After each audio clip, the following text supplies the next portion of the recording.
విద్యాభ్యాసం పూర్తి చేసే సమయంలో పూర్వం సమావర్తనం అనే ఆచారం పాటించేవారు కదా. ఏంటి సమావర్తనం అంటే? శాస్త్రం ఎప్పుడూ ఒకే విషయాన్ని చెబుతుంది.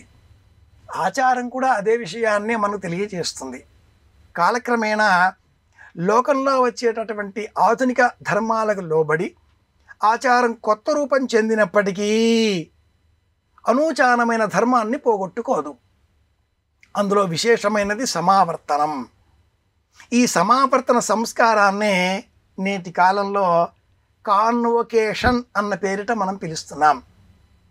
విశ్వవిద్యాలయాలలో స్నాతకోత్తర విద్య, స్నాతక విద్య, స్నాతకోత్తర విద్య అంటే పీజీ, స్నాతక విద్య అంటే యూజీ, అండర్ గ్రాడ్యుయేషన్ అంటూ ఒక ప్రమాణాన్ని నేడు మనం గమనిస్తాం.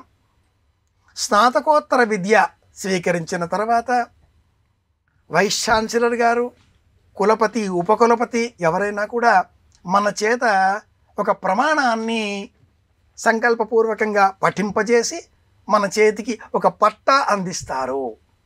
అదే సమావర్తనం.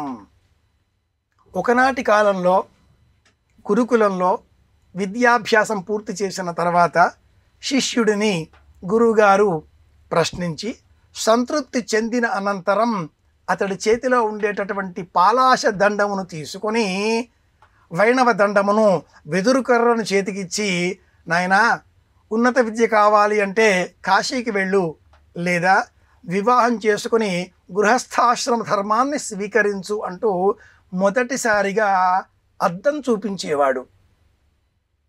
ఇది లక్షణం. బ్రహ్మచారి అద్దం చూడకూడదు, దోషం. ఆ అద్దం చూపించే సమయంలో కూడా బ్రహ్మచారి గురువుకు గురుదక్షిణగా ఒక గోవును దానం ఇవ్వాలి. ఇది ప్రమాణం. ఈ పాటించే సంప్రదాయాలు, ఆచారాలన్నీ కూడా నేటి కాలంలో సమావర్తనం, కాన్వొకేషన్ అన్న పేరిట మనం పాటిస్తూ ఉంటాం. వివాహాదికాదులలో వరుడు కాశీయాత్ర అన్న పేరిట ప్రయాణానికి సిద్ధం అవుతున్నటువంటి తరుణంలో ఈ ఆచారాలన్నీ నేటికీ మనం గమనిస్తూ ఉంటాం. కంటికి కాటుక పెట్టుకోవడం, యదాంజనంత్రైక కుదం, అద్దంలో దర్పణం మొహం చూసుకోవడం, చేతకర్ర పట్టుకోవడం. చేతకర్ర బాణాకర్ర కావాలి, వృద్ధులకు ఇచ్చే ముసలి కట్టె కాదు.